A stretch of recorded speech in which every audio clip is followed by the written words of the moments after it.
All hail the brown bottle. We all ale from the brown bottle. It leaves a trail, this brown bottle. Every afternoon was the same.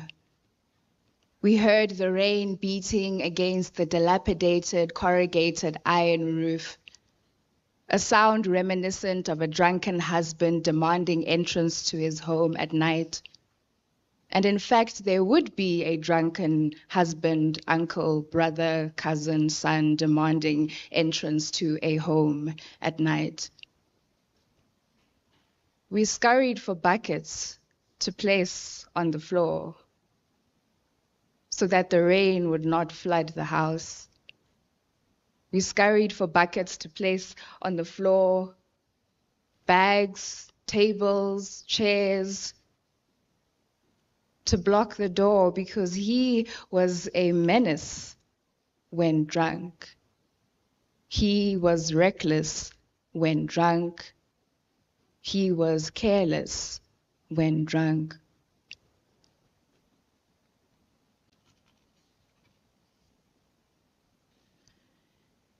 He was incoherent, but if he could chant, this would be his mantra. All hail the brown bottle. We all ale from the brown bottle. We grow frail from the brown bottle. It tells a tale, this brown bottle. Every evening was the same. We left the dishes piled up in the kitchen sink, falling into bed knackered from a day of running away from men who claimed to love us, all while also courting Brandy and Savannah with their weekly allowances. Incoherent, but if they could chant, this would be their refrain. All hail the brown bottle. We all ale from the brown bottle. We grow frail from the brown bottle. It leaves a trail, this brown bottle. We left the dishes piled up in the kitchen sink, falling into bed with the covers over our heads because we did not want to hear the breaking of objects, the raising of voices, and other incomprehensible noises. And above all, the weeping, the endless weeping. Because in the morning, we would be the ones to do the sweeping. In the morning, we would be the ones to do the sweeping of shards of glass from those broken brown bottles. And so we began our daily routine. And once again, echoing in our heads would be last night's refrain. All hail the brown bottle. We all ale from the brown bottle.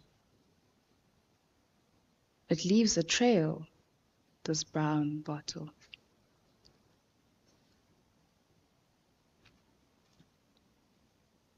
I want the fire without the cult. Small chops and malt at the family reunion and not a sacrifice in sight. No one's daughter a lamb to the slaughter.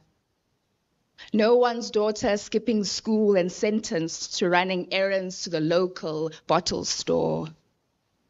How many 24s can you get with this week's grocery money, honey? Skipping school, singing all hail the green bottle. We all ale from the green bottle. It leaves us frail, this green bottle. I want the fire without the cult. I want no small god called an uncle with too many faces and none of them holding restraint in the mouth. Singing, all hail the green bottle. I'll get bail with this green bottle. It leaves a trail, this green bottle. I want the gospel without the gun, praise songs without the weeping. I want no woman at the pulpit howling while speaking, saying, I left my daughter sleeping and found her bleeding. I want no borders traversed. I want no innocence lost. I want no veil torn. And 9 months later, I want no daughter's daughter born to a fallen god called an uncle. Spill the blood of the covenant. Spill the water of the womb.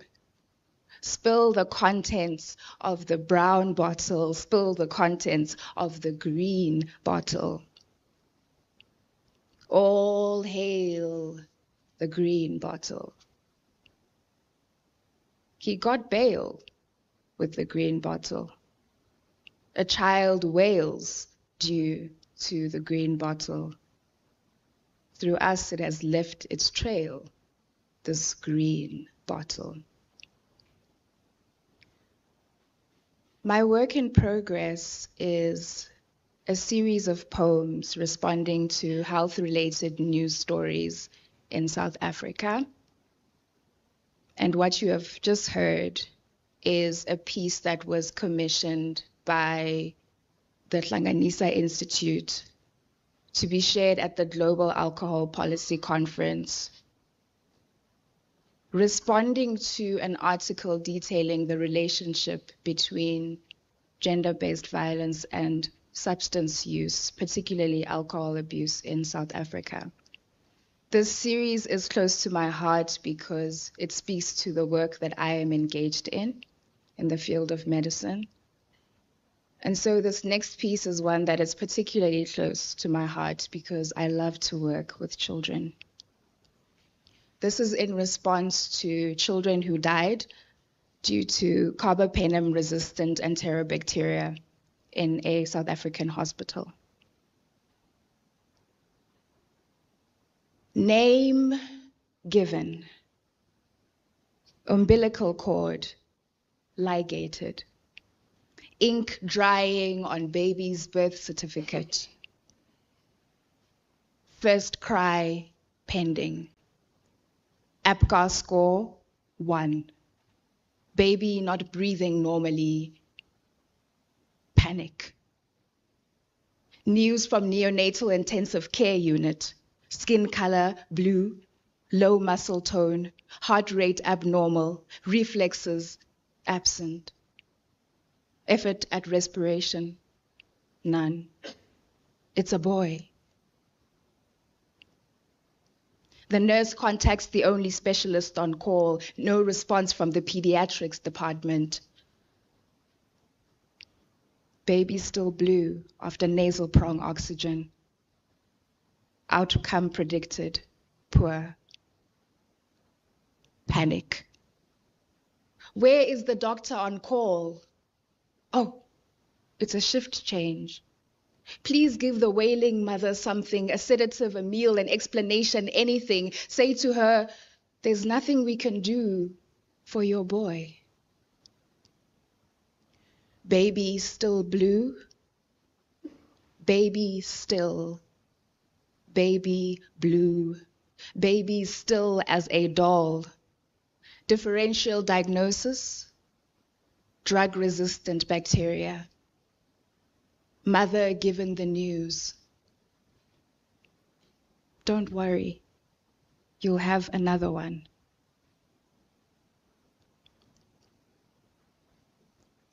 This next piece responds to the life esidimeni crisis as well as generally how we treat our mentally ill patients in South Africa, something I have personally observed from the psychiatric units in our hospitals. Regression. Step 1. When she steals her caregiver's ring and pawns it for a fix, you must say, This is not how a testimonial is supposed to read for an outpatient. And her disinhibition and inappropriate smiling are not good signs. Let's book her in for observation. Step 2. When she threatens her mother, you must say, this is not how family feedback is supposed to read for an inpatient wanting to get weekend leave. And her disinhibition and inappropriate smiling are not good signs. Let's take away her privileges. Put her in Ward 6. Step 3. When she stabs a nurse, you must say, this is not how a progress report is supposed to read for a patient wanting to remain in an open ward, and her disinhibition and inappropriate smiling are not good signs. Let's move her to a closed ward. Step 4. When she develops insomnia and anxiety, you must say, this is why we have drugs. Serenades is to serenade her to sleep at night. Disipal is to make her worries disappear during the day. Step 5. When a colleague asks you about your patient's teeth grinding, pill rolling tremor, and all the weeping, you must say, last resort, let's give her clozapine. Or refer her for spiritual counseling. After all, the prophets did say that there would be weeping and gnashing of teeth. But not like this. Not like this.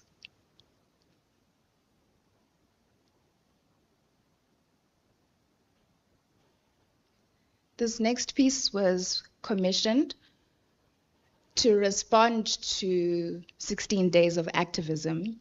We recently learned that the government is now initiating a 90-day blitz to respond to gender-based violence because we have been crying for years about the insufficiency of 16 days or the inadequacy of a 16-day campaign to deal with gender-based violence.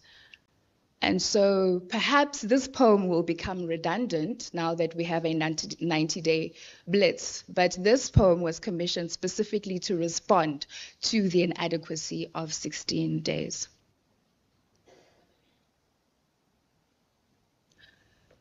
"16 days of activism, you say.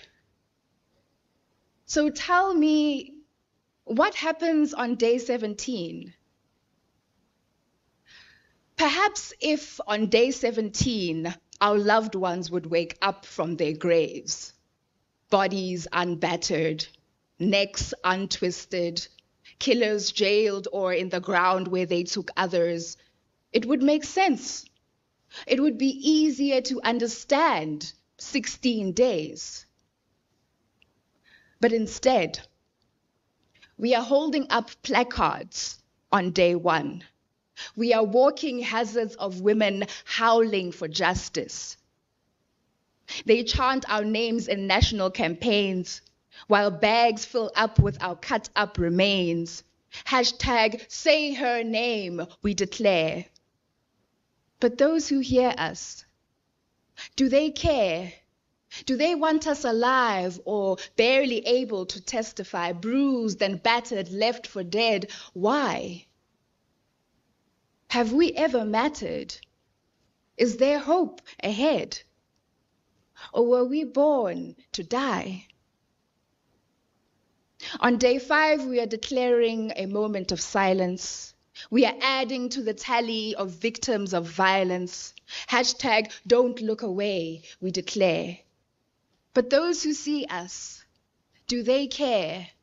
Do they want us alive or barely able to testify, bruised and battered, left for dead? Why? Have we ever mattered? Is there hope ahead? Or were we born to die?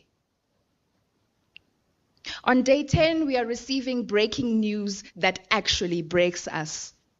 1 million views on videos shared online. Photographs shared without permission, bodies burned beyond recognition, other bodies buried in boyfriends' backyards. Enough! When is it ever going to be enough? If this is our national ailment, then what is the cure? If the violence just continues, then what are we protesting for? Hashtag break the silence, we declare. But those who speak up, are they heard?